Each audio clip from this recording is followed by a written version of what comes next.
Hi everyone, welcome back to David at Go To Hobbies. Playing computer games. I've spent thousands of hours doing it. I find it very enjoyable, very entertaining, and it's a way of just relaxing, enjoying yourself. Anyone that doesn't play computer games doesn't understand what the benefits for players are. For myself, it's immersing myself in a game where I'm not thinking about everyday debts, bills, um, dicks, pain in the arses, money worries, or everything else that goes with everyday living. All I'm focused on is playing the game. Now, the thing I find is that it's very entertaining, as I've already said, but you have to bear with the background noise. I'm actually in a shop car park, so if you hear people's talking, it's not from the car, it's just outside of the car. So hopefully, Max, don't bark. Got a doggy in the car, I don't want him to start barking, otherwise that would be a bit annoying. Max, be good. Fingers crossed. Otherwise I have to remake the video. I don't really want to do that. And you can be quiet too, don't you start. The trouble is when you're in a car park, you've got people walking around you, and dogs are very protective of their environment. So yeah, right, back to games. I've been looking at buying some more games and doing reviews and some walkthroughs.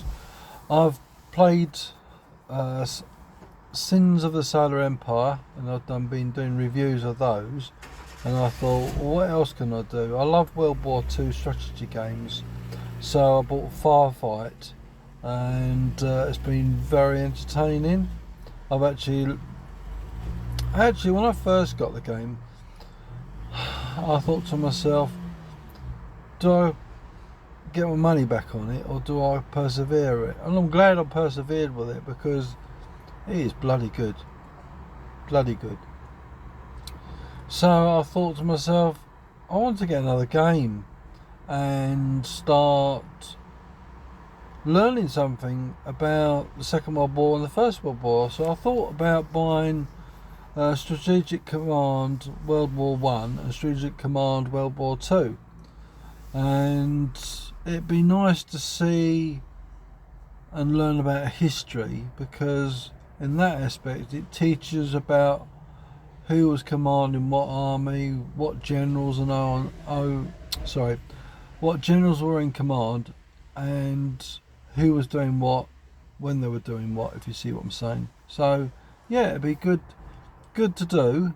And I'm normally a sort of a strategy type of person, where I like role playing, sort of strategy games where you like turn based, or like Sins of the Solar Empire, that sort of scenario. I've got a Sins of the Solar Empire hang on, get the words out. Sins of the Solar Empire 2. I don't know, stuff about, 40 odd games, maybe 50 games, not quite sure. And I tend to purchase most of my games on Steam. I've got, I think it's called GOG. I've got Settlers in there, Settlers 2 I think it is. And if you ever played Settlers, fantastic. Very, very nice game.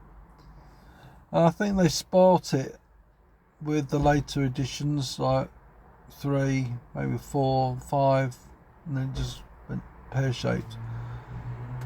There was an old game called History Line 1418 War, which I used to have for the Amiga. That was brilliant. Absolutely amazing game. And there was another one called Steel Empires, and that was like a robot, different types of robot, where you actually I can't remember now, it's such long ago. I know you used to have different types of robot, and you had like a castle, you got to defend it. It was a fantastic game. So I wish they'd bring something like that back, because something like Steel Empire was amazing. And I'll never forget, all those years ago I played a game called Golds of Americas, or America. Ah, you know, when you get hooked on a game you just can't leave it alone. That was one of the games. And I remember playing it all through the night to about 5:30 in the morning, and the wife thought I was mad. That's what you do when you get addicted to games. You do that sort of thing. So yes, I've played all through the night. Lucky I wasn't going to work the next day, thankfully.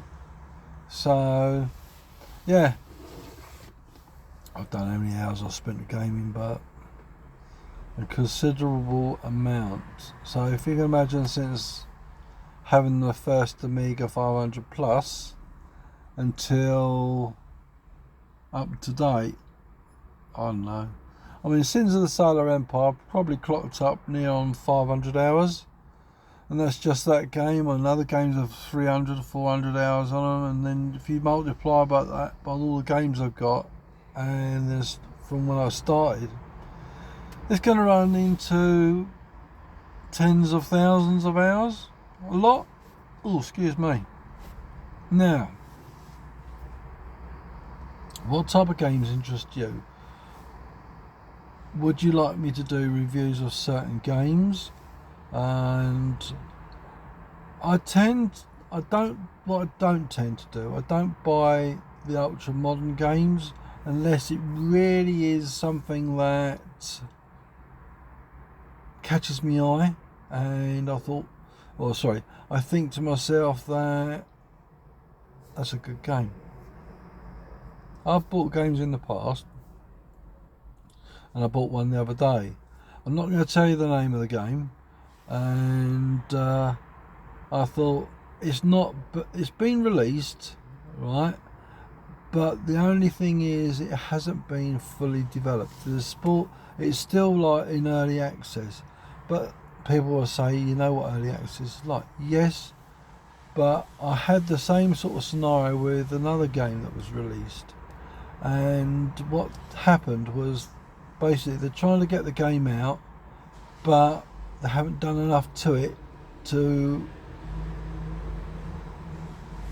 keep people. So this is, if you are a developer watching my video, please get the games or the game you're developing to a point where gamers can say, oh okay, that's alright, we know that you're developing it, I appreciate that, and some people just want the game out no matter what, but I'm a person that wants the game out, but not necessarily in the finished state, but very close to it. It's like I've got, at least 4 games on Steam I'm waiting for them to be released. I was waiting for Homeworlds. I bought it, and then I thought it was nearly 50 quid in the UK, and I thought to myself, and then I found out that they let go some of the people that are actually developing the game, and I thought, well, why are they doing that? Have they got financial troubles? I don't know. I really don't know. And I think to myself, why would they do that? And I thought to myself, what do I do? And I bought, sorry about the background noise, and I bought the game thinking, because of the Homeworld series, what the rest of them were like.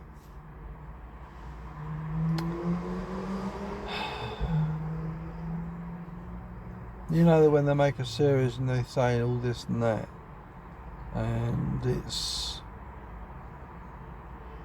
just not the same. I looked at the reviews and I thought to myself, 50 quid is a lot of money to spend on a game.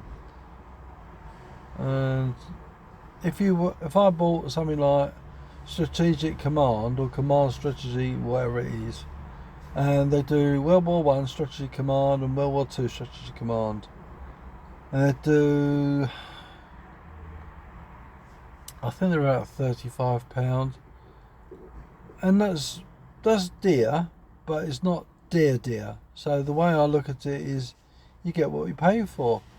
You want the entertainment, and where are you going to get for £35 or whatever in dollars in the US? You know, my US followers, that, you know, it's a case of, you want value for money, and you want something that's going to keep you interested and keep you coming back. Well, Sins of the Solar Empire, I know I keep harping about it, but it's one of those games that it's rephrase that. In my eyes, it's standed the test of time, and it's a game that has been developed, and it's bloody good. I mean, I've had spells that I've been away from the game, played other games and that, but I've always come back to it. It's brilliant. And whoever's I've done to help players that are new to Sins of the Solar Empire, I've done a series of walkthroughs to, you know, help gamers to learn what is necessary to do in the early game. And once it's a learning curve at the end of the day. The more you sort of spend time doing it, the more you put into it, the better you'll get. But it's a case of time. You need to learn the basics, and that is, you need to build your resources up. You need to do research. You need to build up your military fleet size as well. But you need to do it in stages, and which stage you do first. Always build up your supply. Because at the end of the day, if you can't build it without the supply, you're not going to be able to get the ships you want. So, hope that helps. Other thing is, Sins of the Solar Empire 2. I've played it, and it's still under development. It's looking a good game, but the trouble is you want a game that is not so hungry on resources it slows your laptop down or your computer down. So bear that in mind. So this goes to developers as well. It's alright developing these games that are nicely polished and finished, but if laptops don't be able to play it, you've lost potential customers. So bear that in mind. There is other games I'm going to do and I'm going to review to help you gamers out there. So if you've got any suggestions or anything like that, leave a comment below, and I'll do my best to help you. And if you enjoy the video, please give us a thumbs up. If you want to hear more from me and all the other things I'm doing, please subscribe to the channel. So until the next time, we'll see you soon. Bye for now.